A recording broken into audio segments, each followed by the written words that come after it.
O homem que enganou o programa mais assistido do mundo. As regras eram simples: 15 perguntas, 3 ajudas, 1 milhão de libras em jogo.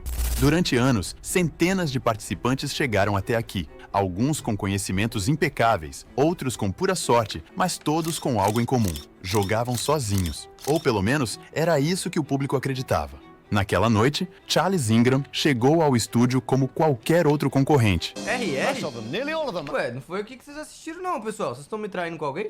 Who was fastest? Charles Ingram in 3.97. That's so fast. Well done, Charles. What a better... Ninguém desconfiava de nada. Nas primeiras perguntas, mostrou-se indeciso, nervoso, disse que não tinha certeza, usou ajudas antes do esperado, mas algo mudou quando o prêmio aumentou. As dúvidas viraram certezas, as pausas ficaram mais longas, e o mais estranho não era como ele falava, era o que ele falava. Impressionantemente, Charles não errava uma única pergunta. A probabilidade de isso acontecer por simples sorte era de 0,003%, praticamente impossível. A história de Charles Ingram não é apenas a história de um participante, é a Será história que é daquele filme Quem Quer Ser um Milionário? de um plano cuidadosamente executado, uma fraude construída em segundos, um golpe que dependia de um único detalhe, algo tão simples que ninguém notou no começo. It's worth 32,000. Uma tosse. Sempre que Ingram dizia a opção correta, alguém na plateia tossia. Um som tão natural que passou Caralho! despercebido a princípio, mas não para a produção, que ao revisar as gravações, notou que o padrão era inegável. Os microfones captaram mais de 30 tosses suspeitas. But the reason I think it's cricket is because I'm Prime Minister.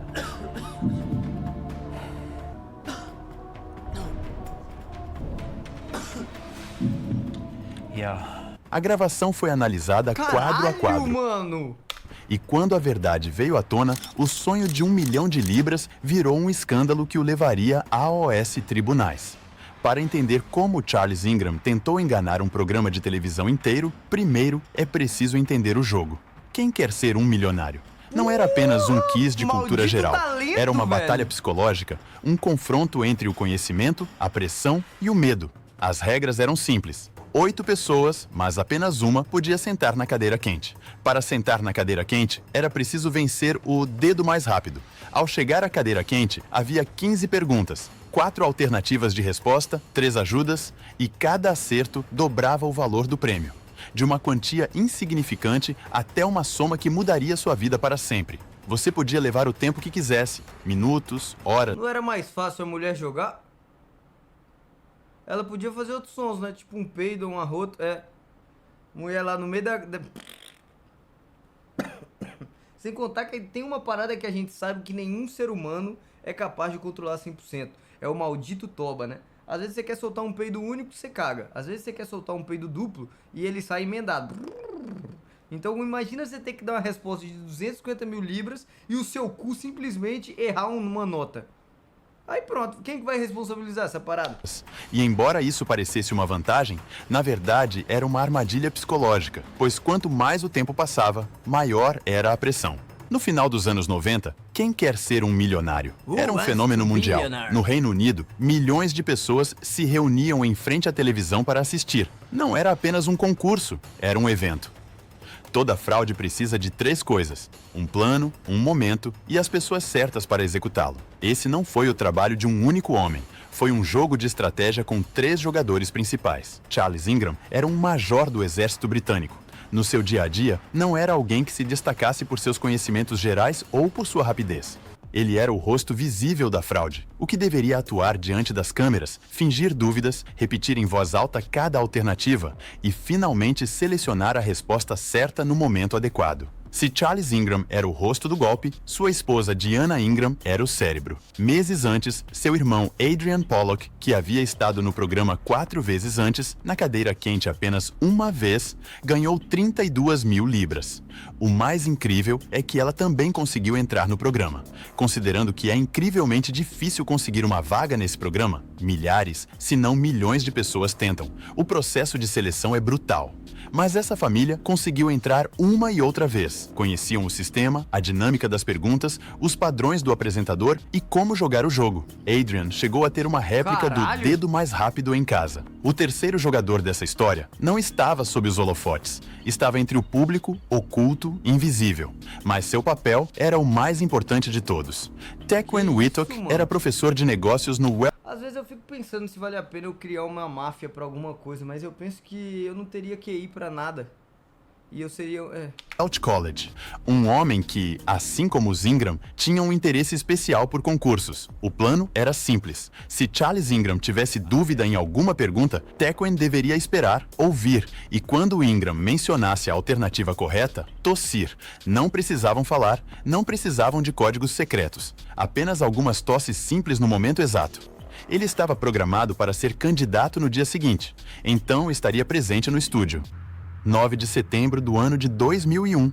Os holofotes iluminavam o estúdio de Quem Quer Ser um Milionário? No centro, o apresentador britânico Chris Tarrant, com um sorriso impecável, dava boas-vindas a SOS participantes. 8 pessoas, ansiosas, emocionadas, mas apenas uma poderia se sentar na cadeira. Cara, imagina como é que deve ser você perder a primeira pergunta valendo $250, mano. Você já deve sair de lá meio cansado, que não paga nem a gasolina. Quente.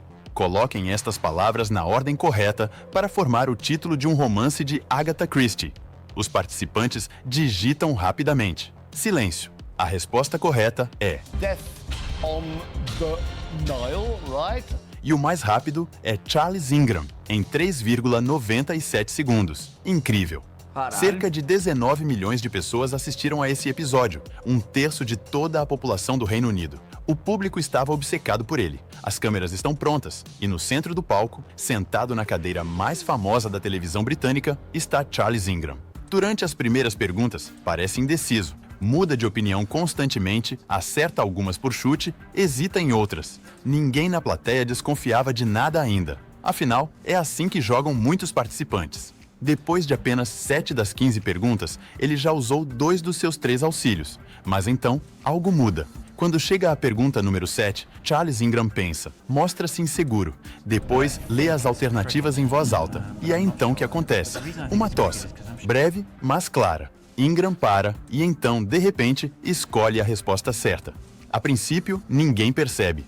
Uma tosse em um estúdio cheio de gente não é algo incomum. Mas então acontece de novo. Pergunta número 10. Ingram está perdido. Não faz ideia da resposta. Coça a cabeça, murmura várias opções. E quando menciona a correta, outra tosse. E mais uma vez, Charles muda sua resposta no último segundo. E acerta. O padrão é claro. Ingram hesita. Eu desconfiaria. Eu já falaria, opa. Tem alguém tossindo aqui? Alguém escutou, pessoal? Ok, se não tem nenhum tipo de coisa que está nos roubando, vamos tirar quem está tossindo e vamos levá-la para lá. Tudo bem. Boa sorte para a próxima. Acabou. Fala, testa diferentes respostas. E quando menciona a correta, alguém na plateia lhe dá o sinal. O jogo está manipulado, mas ninguém sabe. Charles Ingram chegou à última pergunta. Uma única resposta o separa de 1 milhão de libras. A pergunta é complicada. Um número 1 seguido de 100 zeros é conhecido como... Google. Megatron. Caralho, valendo 1 milhão? Deixa essa comigo. Um número seguido por 10 zeros? Como que é? Uma única resposta 100 zeros é conhecido como... Um número Google. por 100 zeros? Megatron. Gigabit. Nanomole. Ingram não faz ideia. Diz em voz alta. Testa opções sem nenhuma segurança. Mas então, no meio da plateia, uma última tosse. Heard of a Google. Charles para, Caralho, a tosse é muito seca, mano. Muito na cara, porra. muda de postura, inclina-se levemente para a frente. Olha para a tela mais uma vez e, de repente, como se uma revelação divina tivesse caído sobre ele, escolhe a resposta certa. Google. Acaba de ganhar 1 milhão de libras, mas a fraude ficou registrada. 1 milhão já estava garantido. Charles Ingram havia feito história na televisão britânica. Tinha vencido o sistema, enganado a todos. Ou pelo menos, era o que ele achava. Atrás das câmeras, algo não batia. Nunca tinham visto nada igual. A maneira como Charles Ingram havia jogado não fazia sentido. O primeiro sinal de que algo estava errado não veio de uma investigação nem de uma denúncia anônima. Não, foi algo muito mais simples. A atitude do apresentador, Chris Tarrant. Chris já havia apresentado centenas de episódios de Quem Quer Ser um Milionário? Quem? Já tinha visto pessoas brilhantes, gênios que desmoronavam sob pressão, participantes que jogavam com estratégia. Mas nunca tinha visto alguém como Charles Ingram, alguém que duvidava em cada pergunta, mas acertava todas. Naquela mesma noite, enquanto a equipe de produção revisava as imagens, começaram a perceber algo. Toda vez que Ingram mencionava uma resposta correta, ouvia-se uma tosse ao fundo. No começo parecia coincidência, mas à medida que avançava... Cara, eu tô ficando maluco ou esse vídeo tá tendo algum tipo de... Como é que chama? Porra, eu já escutei essa parada aqui, mano, ou não? Parece que é a terceira vez que tá repetindo o looping, mano.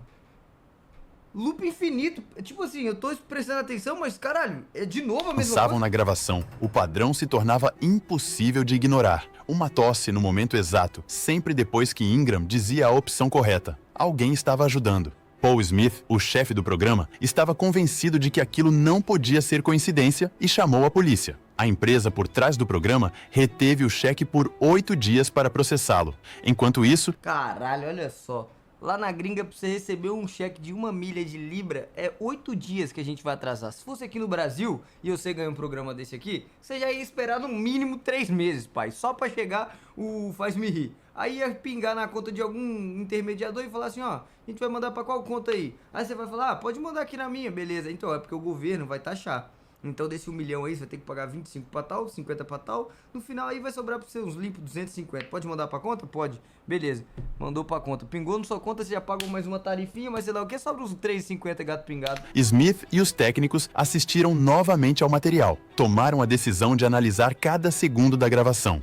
Os engenheiros de som isolaram as faixas de áudio, escutaram repetidamente cada resposta de Ingram. E lá estava. Toda vez que Ingram hesitava, uma tosse. Quando dizia uma resposta errada, nada. Ao aumentar o volume do áudio, conseguiram identificar de onde vinham as tosses. Praticamente todas se originavam de um único ponto da plateia, o assento de Tequan Whitlock. O caso estava resolvido, mas agora vinha a parte mais difícil, confrontá-los. No dia 19 de setembro de 2001, Charles Ingram recebe uma ligação inesperada. Mr. Ingram, we didn't meet. I am the managing director of Celador. Right. I think I should just get straight to the point. Yep. And effectively say what is a pre-prepared statement here. I have to tell you that we have suspicions from viewing the recording of last Monday's program and subsequently studying the tapes carefully that there were irregularities during the taping of the show in which you participated. Oh, good Lord. Charles Ingram e sua esposa negaram tudo. Disseram que não houve fraude, que as tosses foram apenas uma coincidência, mas as provas eram esmagadoras. E quando a gravação foi analisada por especialistas... Cara, e num mundo paralelo, onde o cara vai lá, na cagada, e acerta todos os palpites, mas algum filho da puta tosse toda vez que ele vai responder, o que aconteceria nesse meio mundo, mano? Ficou claro que não se tratava de... Nem conheço esse desgraçado. Mas o fato desse cara ter tossido toda vez que eu vou responder, ele ainda vai me jogar pra lama? Imagina aí se o cara fala assim, irmão, tô vendo que esse cara tá com uma aura de que vai ganhar. Vou começar a tossir aqui toda vez que ele for responder, que depois ele vai ser investigado e ele não vai ganhar não, que se eu não vou também ninguém vai ganhar aqui, vou jogar todo mundo pra mata. Caso, eles haviam cometido o erro mais básico de qualquer fraude, deixar provas. Não foi necessária uma confissão, não foram necessárias testemunhas. Tudo o que a promotoria teve que fazer foi deixar que a gravação falasse por si só. A fraude estava exposta. No dia 7 de abril de 2003, Charles Ingram e sua esposa são condenados a 18 meses de prisão com pena suspensa. Tequan Whitlock recebe 12 meses, ou seja, não iriam para a prisão a menos que cometessem outro crime nesse período. Quando Charles Ingram sai do tribunal, as câmeras o cercam.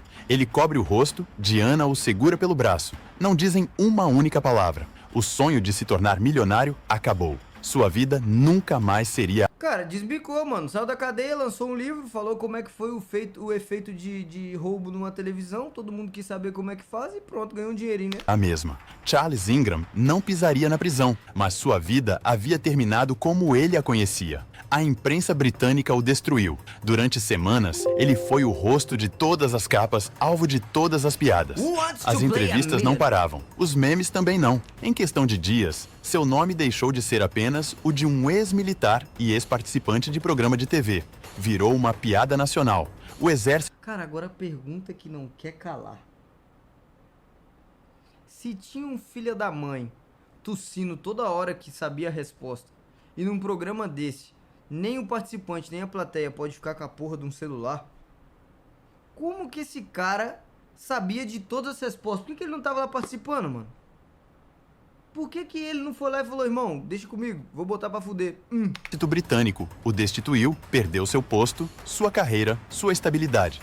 Sem emprego, sem salário, as dívidas começaram a se acumular. Além disso, o tribunal lhe impôs uma multa de 115 mil libras. Aos poucos, os Ingram perderam tudo. Venderam a Não casa... é normal o cara que tá soprando saber todas as respostas. Então, se os caras já tinham toda uma equipe esquematizada pra fraudar e passar a resposta pro cara, por que que a equipe só não pensou em botar o cara lá pra responder? Mudaram-se para uma região mais humilde. Diana, sua esposa, também ficou marcada. O peso da vergonha a perseguiu por anos. Suas filhas cresceram com um sobrenome que as pessoas não conseguiam esquecer, com uma história que jamais poderiam enterrar. E o terceiro homem da fraude, Tequan Wittock, também pagou o preço. Harvard. Perdeu seu emprego como professor, sua Aí. carreira acadêmica desmoronou em questão de dias. Durante anos, Charles aceitou convites de reality shows. Apareceu em programas de Cara, o professor, ele perdeu o cargo de professor, mas ele deve ter ganhado a oportunidade demais de ensinar pra alguém como é que é ser inteligente concurso assim, né? e até em um programa onde precisava conviver com outra família. Gui, Coringa, sou atleta no Botafogo Futsal, queria uma oportunidade no draft. Vem, pode vir, pai. Não precisa falar mais nada. Vem. Hoje, Charles Ingram vive longe das câmeras. Nunca admitiu ter trabalhado. É, o Charles Wingman, filho da puta. Fica tentando roubar nós, mano. Safado. Todo mundo querendo ser um milionário, o desgraçado vai lá e... Porra.